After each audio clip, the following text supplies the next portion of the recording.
2000 kilometre दूर operation को अंजाम देकर इजराइल ने एक बार फिर मिडिल ईस्ट के आसमान में अपनी बादशाह साबित कर दी है। इजराइल ने ईरान के सैन्य ठिकानों पर हमला इसलिए नहीं किया क्योंकि अमेरिका इसके खिलाफ था। अगर ईरान के तेल के ठिकानों पर हमला होता तो दुनिया भर में तेल की कीमतें बढ़ जाती और महंगाई काबू से बाहर हो जाती।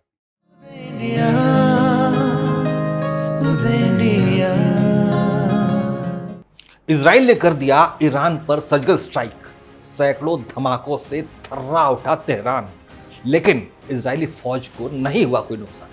नमस्कार, इधर स्वागत है आपका, मैं हूं अंशुमान आनंद। 25 से 26 अक्टूबर के बीच की रात ईरान की राजधानी तेहरान लगातार कई धमाकों से थर्रा उठी। इसके बाद ईरान के लोग निकलकर अपने घरों से निकलकर सड़कों पर आ गए। उन्होंने देखा कि आसमान से आग बरस रही थी। ये थी इजराइल की मिसाइलें। हालांकि इस हमले में इजराइल की सेना ने नागरिक ठिकानों को निशाना नहीं बनाया, बल्कि ईरान के जो मिसाइल के संयंत्र हैं उन पर हमला किया है। ये वही ठिकाने हैं जहां तैयार की गई मिसाइलों से ईरान ने इजराइल पर 1 अक्टूबर को हमला किया था, जिसके बाद इजराइल ने बयान दिया था कि ईरान से हमले का बदला लिया जाएगा, लेकिन दिन और समय हम तय करेंगे। और वो दिन था 26 अक्टूबर का। ईरान पर इजराइल के हमले कई घंटों तक चले, जिसमें ईरान की ज़मीन से हवा में मार करने वाली मिसाइलों के भंडारों और उसकी वायुसेना की क्षमताओं को निशाना बनाया गया। ईरान के कई ऐसे ठिकानों को निशाना बनाया गया जो इजराइल के हवाई हमले को रोकने की क्षमता के लिए तैयार किए गए थे। कुल मिलाकर देखा जाए तो शुक्रवार की रात इजराइल ने बमों और मिसाइलों की बरसात करके ईरान की सुरक्षा स्थिति को ध्वस्त कर दिया और अब ईरान का आसमान सुरक्षा विहीन हो चुका है। इजरायली सेना ने इस ऑपरेशन को डेज ऑफ रिपेंडेंस का नाम दिया है। 2000 किलोमीटर की दूरी पर किए गए इस हमले के लिए इजराइल ने 100 से ज़्यादा लड़ाकू विमानों का इस्तेमाल किया और इसमें अत्याधुनिक F-35 स्टील्थ फाइटर भी शामिल थे। इस ऑपरेशन में इजरायली वायुसेना और सेना के लड़ाकू विमानों, रिफ्यूलर विमानों और जहाज़ी विमानों ने हिस्सा लिया। लेकिन खास बात यह है कि इतने बड़े पैमाने पर कार्रवाई के बावजूद इजराइल की फौज को कोई नुकसान नहीं हुआ है। इजरायली सेना के प्रवक्ता रियर एडमिरल हगारी ने बताया कि सभी इजराइल के जो सभी विमान हैं वो ऑपरेशन को अंजाम देने के बाद सुरक्षित लौट आए हैं। I can now confirm that we have concluded the Israeli response to Iran's attack against Israel. We conducted targeted and precise strikes on military targets in Iran, thwarting immediate threats to the state of Israel. The Israel Defense Forces has fulfilled its mission.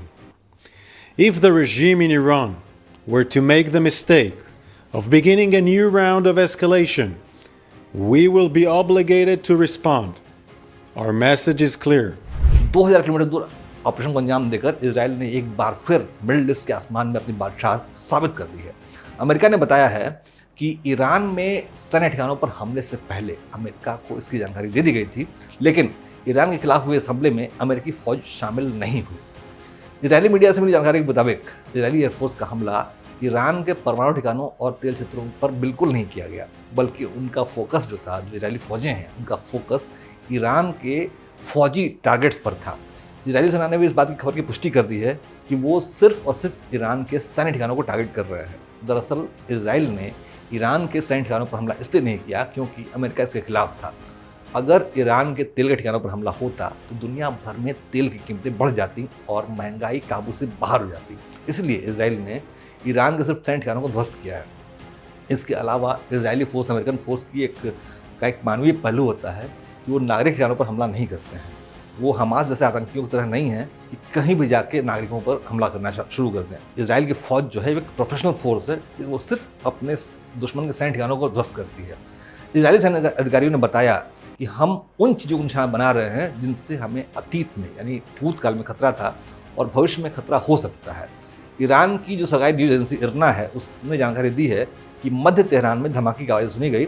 Irani revolutionary guard से मुख्यालय के पास भी धमाकों की खबर है। Iran के अलावा Iraq, Syria और लेबनान में भी धमाके सुने गए हैं।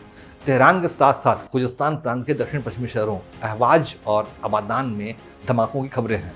इराक ने अपनी अगली सूचना तक अपने सभी हवाई अड्डों पर उड़ानें लंबित कर दी हैं। इजराइल ने भी जवाबी हमले के डर से नागरिक उड्डयन के लिए अपने हवाई क्षेत्र को अस्थायी रूप से बंद कर दिया है।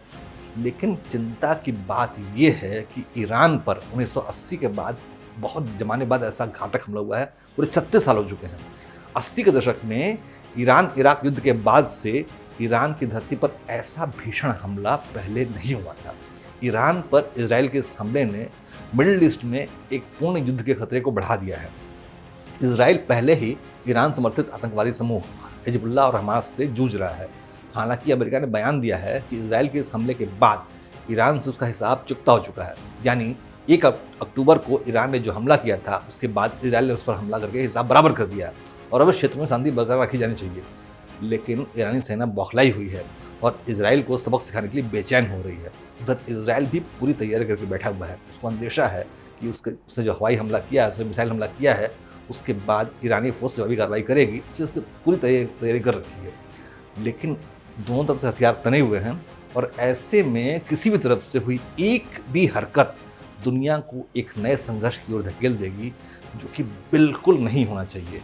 क्योंकि अगर ऐसा हुआ तो वैश्विक व्यापार पूरी तरह से ठप हो जाएगा और दुनिया में आर्थिक मंदी का जो साया है वो और गहरा चला जाएगा।